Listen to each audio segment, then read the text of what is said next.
Live Boxing.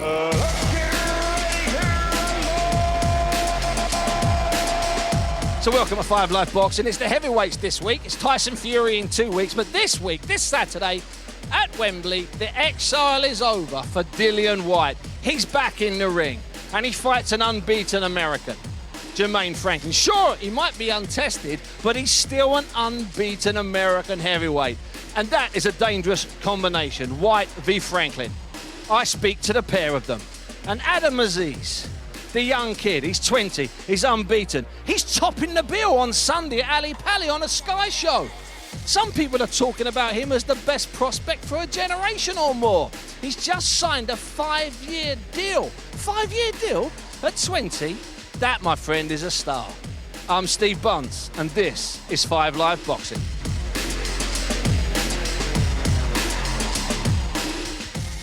And as usual, I need to have someone to hold my hand and talk me through and walk me through and talk about the fighters and cast opinions and give me a bit of insight. Now, over the last few years, I've had some unbelievable men by my side. Don King even helped me once in Florida. Well, this man was there, so it's dubious about really how much Don King helped me.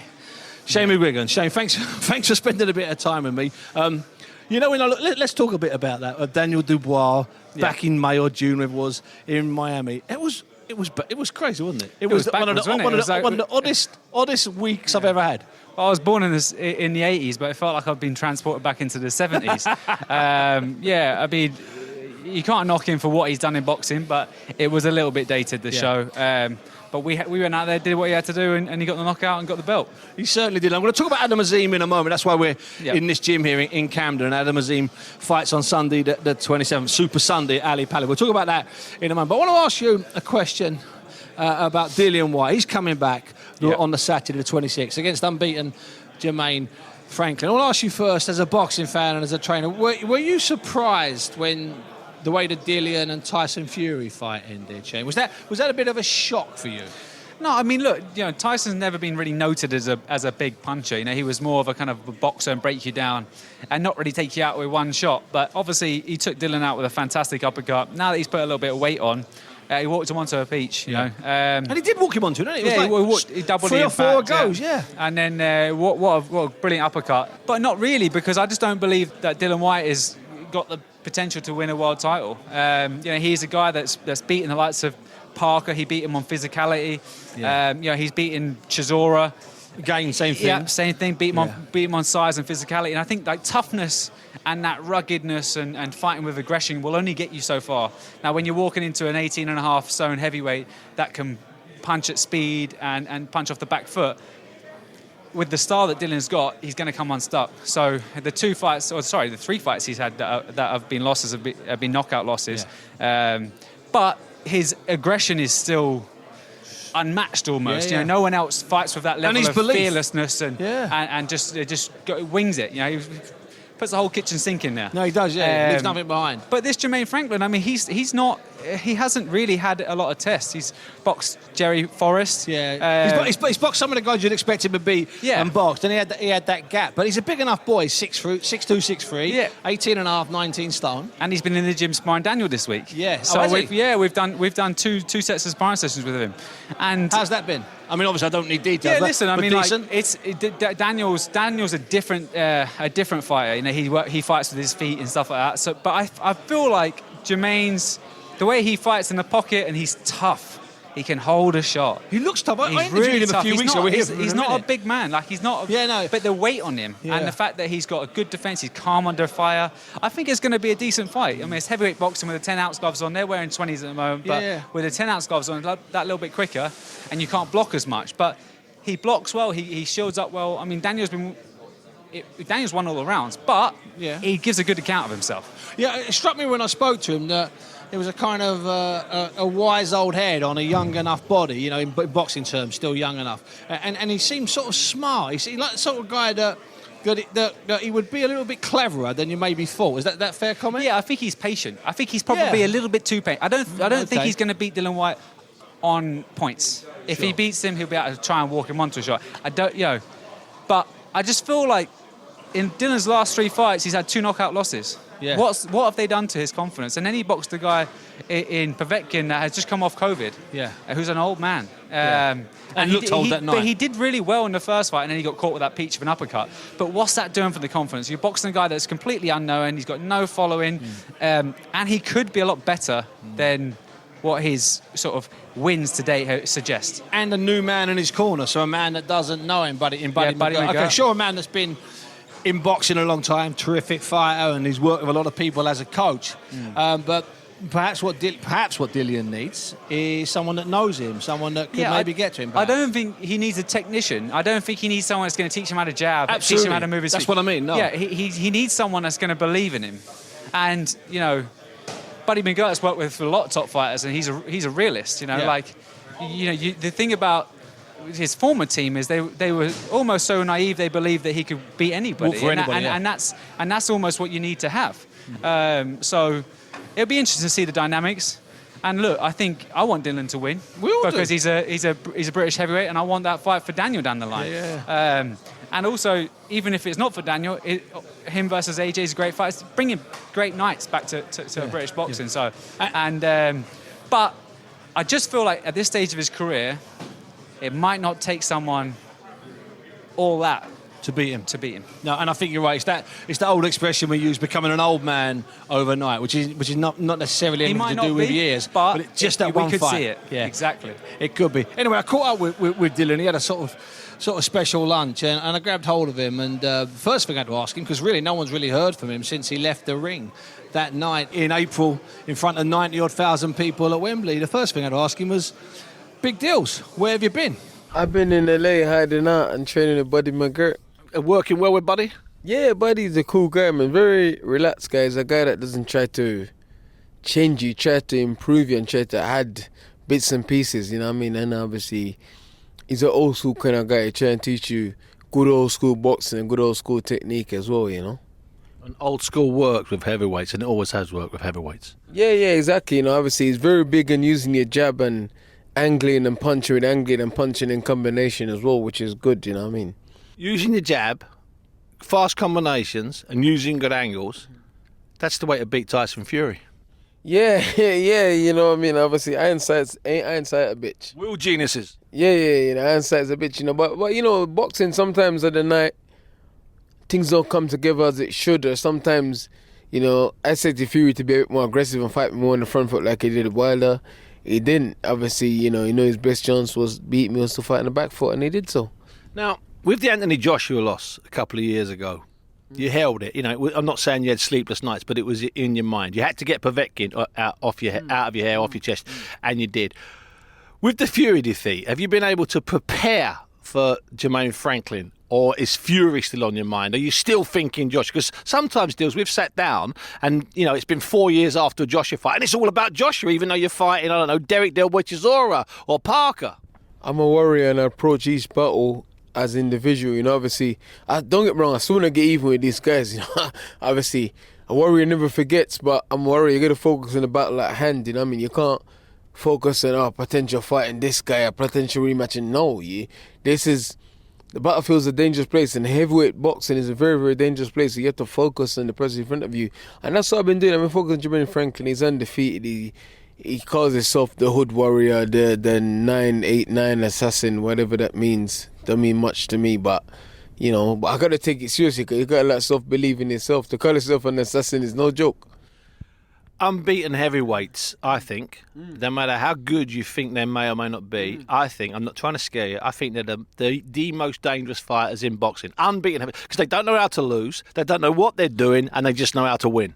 Yeah, and he's very confident, and obviously he's been through ups and downs in life, and he believes this is the moment he's been waiting for. And obviously now a lot of people see me as injured prey, and they're coming in for the kill. So, you know. Do you sense that people think, you know what, he didn't perform against Tyson, he got taken out, he's gone silent. Did you think people honestly feel that way about you? Of course, these fighters and people do, you know what I mean? Because in boxing, very fickle.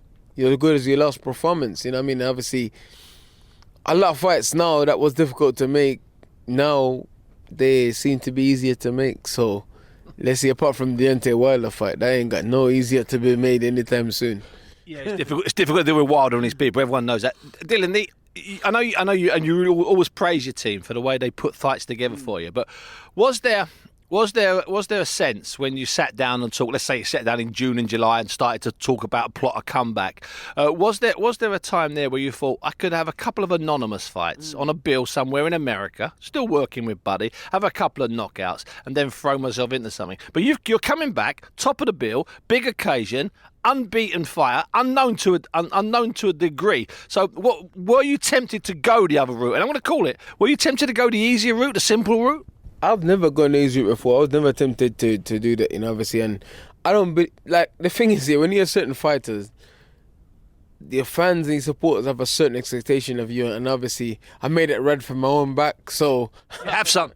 I got to ride it out. I mean, I can't all of a sudden now start trying to change that. But I don't want to be that guy anyway. I want to have good fights and big fights, hard fights. That's why I didn't understand how the Fury Joshua fight didn't get made at the time. And it's crazy that fight didn't get made. I had a jumping opportunity at that. What I mean? Obviously, so. But that's the kind of fight I am. That's the kind of person I am. I'm a warrior, man. And the heavyweight division, I know that you were kept waiting for far too long, and you possibly, if the fight had come with Fury at a different time, you were definitely kept waiting. I don't think you were fairly treated by the WBC. You and I have talked about that before. You had your chance. You had your big fight, 95,000 people. You're coming back now.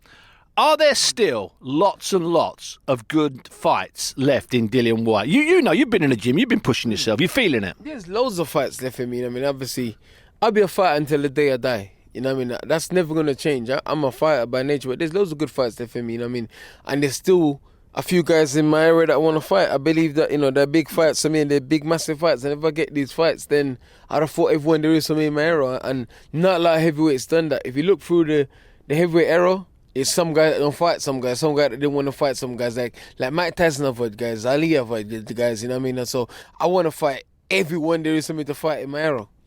I mean, by the time you get in the ring with this unbeaten kid, it was about 10 or 12 fights out of the last 14 or 15 would have been against named fighters, in my opinion. That's a fairly good sequence. That's a fairly unique sequence, as you're alluding to there. It's not really, you're meant to have a couple of knockovers, a couple of easy jobs. Do it a simple way, Dills, for God's sake. You know what? I'm not saying I wouldn't like that, but that doesn't wash with me and my fans and my supporters. Obviously, I didn't come into boxing an ABA champion and Olympic gold medalist, so unfortunately for me, I don't get those privileges. I gotta take whatever is there whenever it's there. Because I'm one of those guys that's kind of avoided. People don't want to fight me, or I haven't got the chance, the opportunity when I should have gotten them. So I gotta take whatever is there, and obviously, it's just like it's a duty. I got a duty to deliver for my fans and my supporters. Like they expect certain things from me, and I gotta do that. And are you over the Tyson Fury defeat? Are you over it? Is it something that still plagues you, or is it something that you just moved on from? You never get over a defeat. You learn to deal with it, and you move on from it. You never get over a defeat, because if you're a true warrior and a true person, you want the get back. But I understand there's no procedure that I need to go through. I need to focus on winning this fight, winning the next fight, and maybe winning a big fight. Then there's a possibility that me and him could get on again in the near future. So I'm just focusing on what's in front of me now, not what could be in a year's time or 6 months' time or whatever. So I want to take you now to about the 28th or 29th of November. You've had your win against Franklin. You're back on track. You're back in Portugal. You're surrounded by your 7 dogs. They're getting bigger. They're loving having you around them. You're sitting there.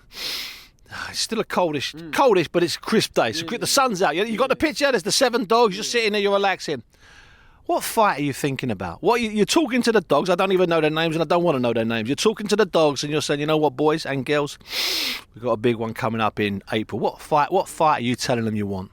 You know what? I don't care, man. I just want the biggest, because is what you want and what you get in boxing is two different things. I just want the next biggest fight there is for me, or the fight that makes sense strategically in getting back to the title and getting back a chance of getting revenge and getting back to big time boxing. So whatever my team says, man, whatever they say, okay, obviously people saying the Joshua fight, the this fight, that fight, but it's heavyweight boxing. You can't bank on that. Bank on what's in front of you. Pay attention to what's in front of you. I know one thing that Buddy McGirt must have loved when you and him started talking and started working together, the fact that you are a throwback. You belong in a different period. Yeah, Buddy is cool, man. He's cool. He says with me, it's easy to train. It's easy to train, obviously, because I take the information. I try my best to implicate what he's teaching me, and I'm trying this hard. It's difficult because sometimes in sparring, it's like, don't hit these guys in the head. Focus on this. Just use your jab. And I'm like, but buddy, these guys are not chumps. And he's telling me information while the other guys is hearing it as well. And he's like, I don't care what I'm saying, and if they're hearing it, go and do what I'm telling you to do. And it's crazy, man. Buddy's a wild guy. I like him. He's a wild guy. But you and I talked in Portugal before when I came out that day, which is a crazy day, fantastic day. Listen, Pete, I got cheated that day. My times on that bike were the second best behind you. I got cheated. That's all right. But that's neither here nor there. I said I'll come out again. Don't worry, I'm a bit fitter and a bit stronger. That day you used the line. You talked about how you're easy to train. And I think you are as well. I am, because I'm eager to improve. You know what I mean? I want to improve myself as a person. I've not that long amateur. People think I'm fighting these guys that's had so much experience compared to me, but I'm still competing and still beating these guys. I'm still up there with these guys and still doing good against all these guys. If you look at Tyson Fury's record as an amateur, how long he's been boxing compared to mine. You know what I mean? It's crazy for where I come from where you come from, that me and him end up sharing the ring. You know what I mean? And stuff like that. So I want to learn. I'm eager to learn, and I force myself to learn. I push myself to learn. I'm obsessed with trying to learn and be better. Dillian, thanks for your time. That's brilliant. Thank you. No worries, with respect. So that was Dillian Whyte talking to me in private. It's a lovely conversation, really, in an underground cinema in a fancy hotel in central London. Now, Shane, we'll get your thoughts on what Dillian Whyte said there in a moment, but I want to hear a little bit from Jermaine Franklin. No one knows that much about him. Sure, he's unbeaten in 21 fights. There was a couple-of-year break. He's 29 years of age. So I caught hold of Jermaine before he vanished up to spar with Tyson Fury. And I started by asking him, when did it all start for him? When did this boxing business become part of his life? I was about 12, 13 when I started boxing. My stepdad, Darwin Lamar, got me in the gym. I don't want to say I was a trouble kid, but I got in a little trouble at a younger age. So one day I had gotten to a fight at school. I came home. He's like, you might as well box all the time. You and learn how to fight properly. Yeah, so I've been in the gym ever since. I've been loving the game ever since. Been a student of the game ever since. Even when I tried to quit the sport, I always draw me back. Can't stay away from it. Yeah, I noticed that because you've got enough amateur pedigree, haven't you? I mean, maybe not as much as some people, but you've got more than Dillian. He's got very little amateur pedigree. So you were in some tournaments. You fought a few guys. You lost in national championships, that type of stuff. So going professional, was it a natural progression for you, Jermaine? Just a sensible thing to do? Yes, it was a natural progression. I wish I would have tried the Olympics, but there's no regrets. I did what I did as an amateur. I feel like I had a decent amateur career, so I feel like it was time for me to progress as a pro. Amateur style wasn't fitting me as much no more. And sometimes trying to go to the Olympics, trying to get the qualifiers, trying to get that place, that can be a real hard slog, especially in America. Because I know you boxed Cam Awesome a couple of times, and he tried for about 3 Olympic cycles, man. That was his life's mission, was to get to the Olympics. He had actually made one team, but they suspended him because he didn't let them know his whereabouts about leaving to go somewhere. So he made one team, but he got kicked off the team. So now you're a pro, you're on this unbeaten sequence. How hard was it, or how easy was it for you to accept a fight against Dillian Whyte, a man that's been in that top 5, 6 or 7 for about 5 or 6 years now? Win or lose, he's always been in that top 5 or 6. Was it a difficult decision? No, it was an easy decision for me. I'm always ready to prove myself. I've always been an underdog my whole career. I always stepped in people's backyards my whole career, so that's never been a problem to me. When they actually gave me the opportunity, presented his name for a fight, I jumped right on it because I'm ready to show the people what I can do. I'm ready to show England, the fans, that I'm a good fighter and I'm here to stay. And are you here now for the duration? Yep, for the duration of the camp. Wow, so that's a camp that's getting yourself properly sorted. Yes, sir. So you're not coming in at 4 days' notice with 2 people, one of them wearing cowboy boots. You're genuine. I know, I'm genuine. Yeah, I wish camp probably was a little longer than what it was, but no excuses for me. It was hard work. There can be no excuses in this heavyweight business, because you miss a chance, you might lose 2 or 3 years waiting. Another one, yeah. You know, this heavyweight division, Jermaine, you said they were a student of the game, you like it.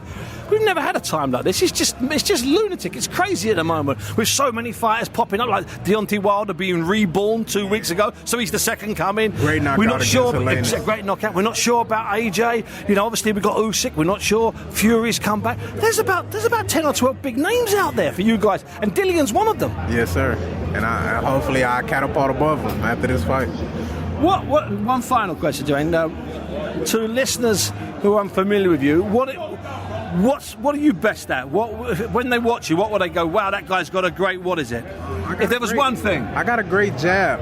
But as a fighter, I don't label myself not a boxer puncher, not a counter puncher, because I'm unpredictable. I study a lot and I can adapt to a lot. So you might see something you've never seen before. So Jermaine Franklin there, before he went up to spar with Tyson Fury, and before he spent some time with you, Shane, in Leighton, sparring with Daniel Dubois. Now, before that was Dillian Whyte saying, I guess what you'd expect him to say. If he was your fight, you'd expect him to say that. I want a rematch with AJ, I want another go with Fury, and I can still win a world title. Well, he's got to get through Jermaine Franklin first to get, in my opinion, any of those 3 things. Yeah, I mean, that's what you want to hear.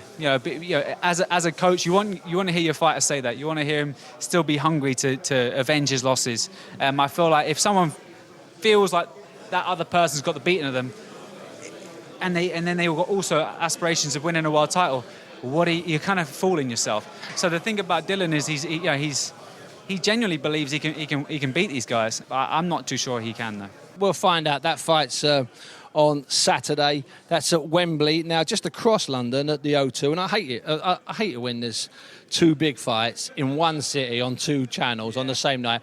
Zach Parker against John Ryder, which I hate to use the word a great trade fight, but it's a great trade fight. Is, I mean, yeah. It's the sort of fight, Shane, as a boxing fan, if you weren't working and around that weekend, you'd put your feet up, you'd get a nice cup of tea, coffee, or whatever it is you're drinking, get the popcorn out and sit down and enjoy it. Zach Parker, John Ryder, I love that fight. Yeah, I do. I've known John a long time. We both won the novices together back in 2006, I think it was. It was years and years ago. So to see him still boxing... And getting better. And getting better all the time, and constantly, I think... Since he's gone up to super middle, I feel like he's got that little bit more, sort of energy, push to stretch, push the pace down the stretch. But if you actually look at John Ryder, he arguably beat Billy Joe Saunders. Nothing in it. He arguably beat Callum Smith. Yeah, both of those were wafer thin. But then he's had some bad nights where he's underperformed. But he's a proper throwback. I've got so much time for John. I think he's a great fighter.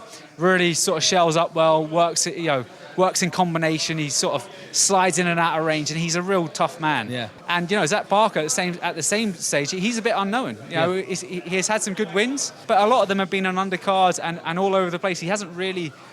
And he hasn't got any consistency going. There's not the big names there, win or lose. Yeah, had a chance. I think I'm favouring John Ryder in this fight. Just because of the experience and he's not finished yet. And he's definitely not finished yet. He's he beat Danny Jacobs. Yeah. This year. Who would have thought? Yeah. There wasn't a lot in it, but it was still a good Danny Jacobs. But who would have thought that when he got stopped by Nick Blackwell? No, exactly. Do you know what I mean? For a British title. How bizarre was that? Amazing. On paper. Getting stopped by Blackwell. Yeah. Coming back, pushing Callum. There's an argument there to sort of say, was he tight at the weight, or how much has he improved? I believe him and Tony Sims have done a remarkable job to maximise himself. It's an interesting thing. You talked there about the weight, because I want to ask you a little bit now, if I can, about Adam Azim. I know he's fighting at super lightweight, or I still call it lightweight. I'm sorry. I am too. I'm an old school at that. Well, you say old school. I mean, it's just normal, isn't it? Light middleweight and light middleweight. Welter. Absolutely. Some super welter. I want to half kick people in the shins. Speaking to Adam there, and of course he fights on Sunday. That's the Super Sunday part. That's the boxer show on Sky against Ryland Charlton, which is definitely a step up. A tough guy, a guy that's proven himself, win or lose. He's proven himself as a tough man, as a strong man. And one thing, I was talking to Adam. We're going to hear from him in a second. But I was talking to him, and I was looking at his weight and seeing where he might go and where he might go comfortably. So, are you a man, Shane, that would let him ride through the weights? Or I think so. I mean, look, 'Cause he's a baby and it's he's one of them big. ones. Look, Oscar De La Hoya turned pro and he won a world title at super featherweight. Yes. He was a young man. He boiled himself down. So did Floyd Mayweather. They Yes. boiled themselves down to the absolute minimum weight that they could get to.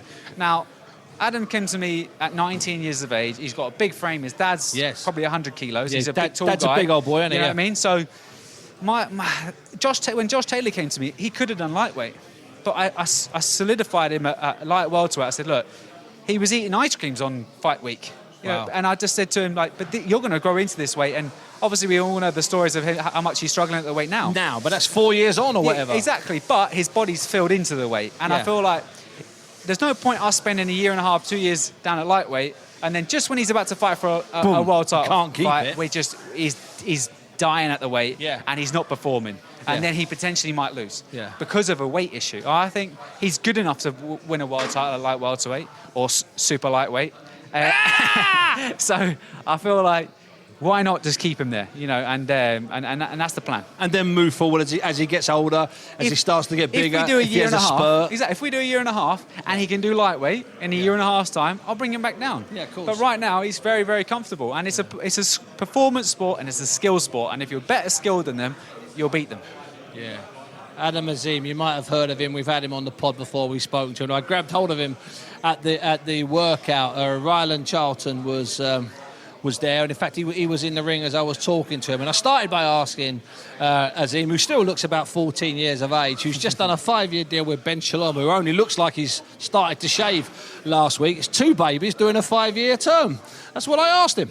It's a privilege because I used to watch Sky Sports when I was younger. Now for me to sign a long-term deal with them, they have faith in me, they have belief in me, and now I'm signed a long-term deal with them. I'm ready to rock and roll and show everyone what I'm about.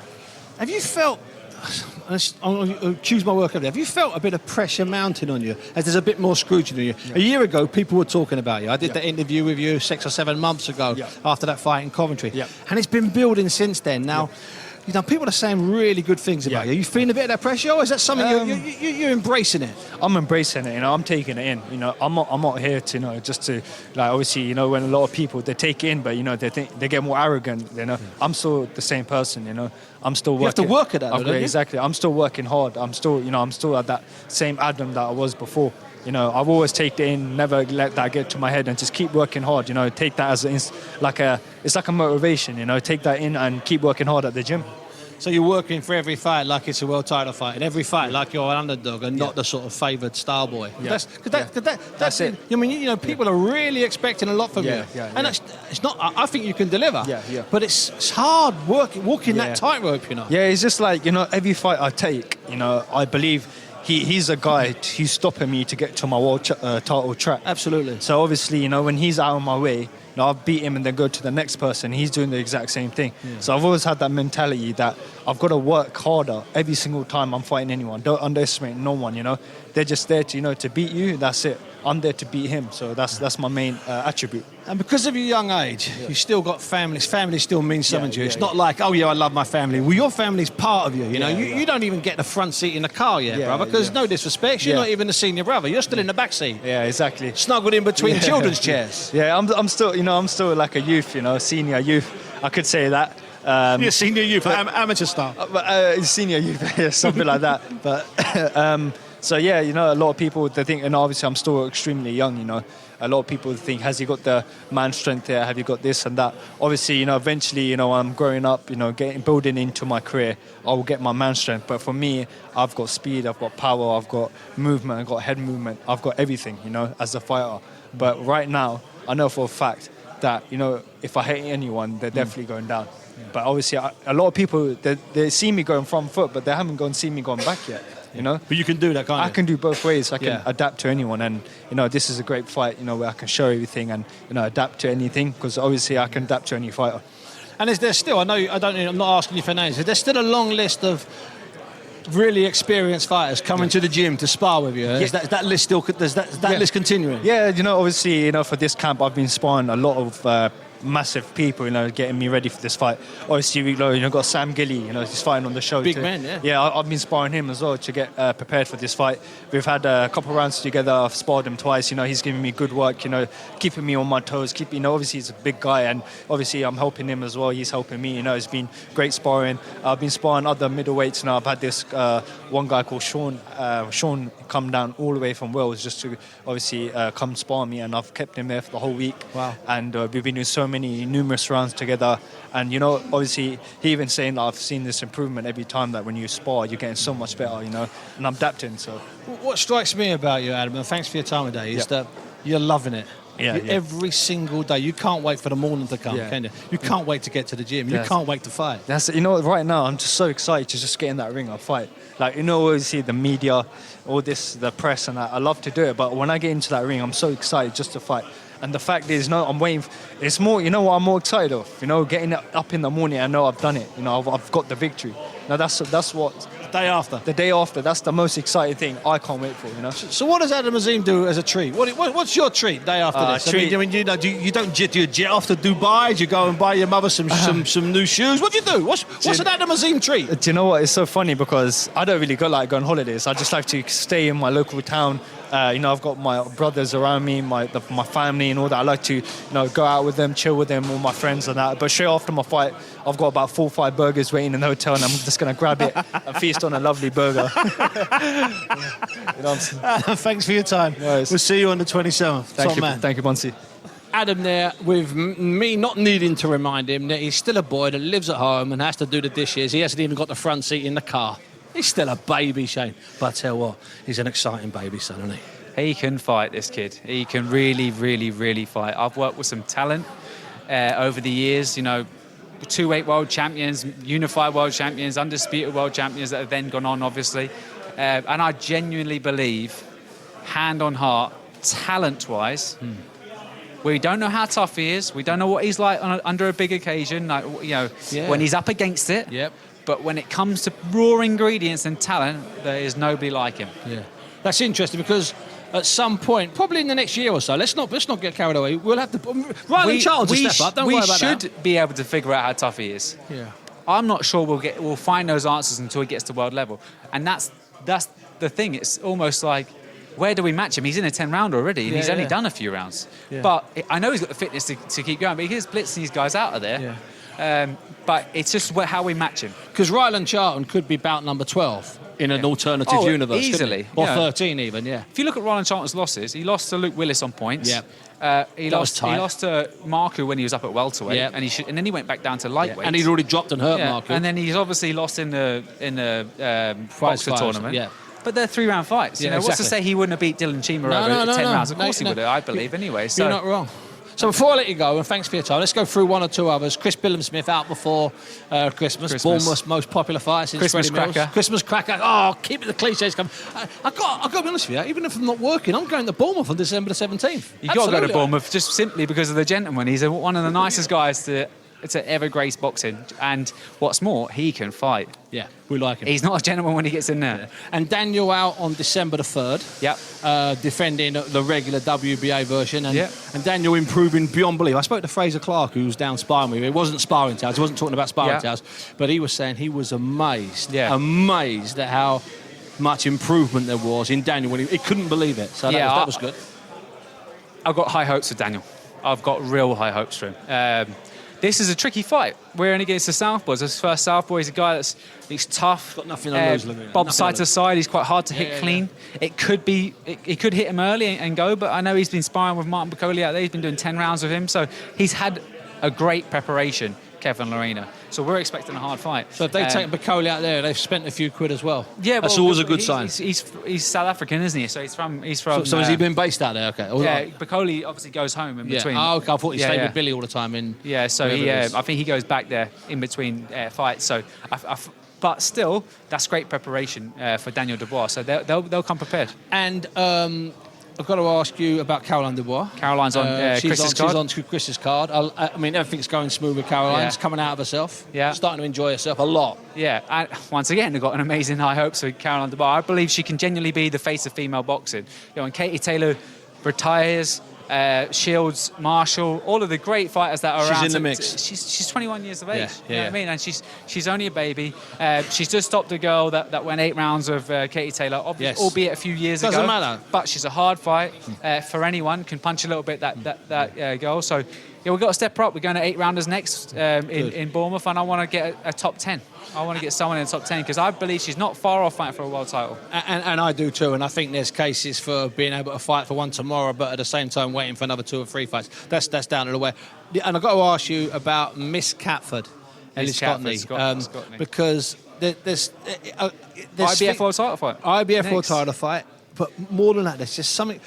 She seems to be the woman that's slipping under the radar. That technically, I mean, she may not have the flair and the power of other fighters, and she may not have the ridiculous work rate of some of the other fighters, the women fighters out there. But she's a consummate pro. You can't. Sometimes she's flawless. She is, honestly. She's technically, not maximised fully. Because I don't want her to leave the gym tomorrow. She knows it all, but no, she is genuinely thereabouts when it comes to technical ability. We have to work a little bit on her punch power, but once again, that's just and then knowing when to push it and pace it. Yeah, if you look at someone like Katie Taylor, she fights near on threshold, but that's what won the fight against Serrano. And I feel like we needed a few gears in that last fight. Ellie was quite comfortable behind the jab and keeping we it could at have slow moved pace. up one. We need to get A bit that of second urgency. and third phase. All right. Because it's just also knowing I can do this pace for 10 rounds. But world title fight next, and that'll be her 7th fight. Yeah, good. So there you go. Outrageous. Shane, listen, it's always a pleasure and a delight talking to you. See you ringside for Adam. Thanks, Shane. Thanks, Steve. Cheers, mate. Shane McGuigan there, and if I ever need anybody to hold my hand and talk with me, unrehearsed, just bouncing between fighters, Shane does it with style. In fact, he does it effortlessly. Another pod, another week, another fight. Thanks to obviously Dillian Whyte for finding some time to talk to me, Jermaine Franklin for finding some time to talk to me, and Adam Azim for spending some time with me. It just seems to be every single week we're looking at big weekends. But this weekend, let me just point something out to you. There were 4 fights over 3 nights on 4 different channels. It's part of an extraordinary 4-week period. In that 4-week period, there will be 14 British, European, Commonwealth or world title fights in 4 weeks. In 1972, in the entire year, there were only 19. In 1982, in the entire year, there were only 16. These are truly extraordinary times. Dillian Whyte is back. Jermaine Franklin is unbeaten. It's the test. Whyte simply has to win to get anywhere where he wants to be. That's on Saturday from 10 p.m. Whyte v Franklin. You've been listening to me, Steve Bunce, and this has been 5 Live Boxing. Let's get ready to rumble! 5 Live Boxing.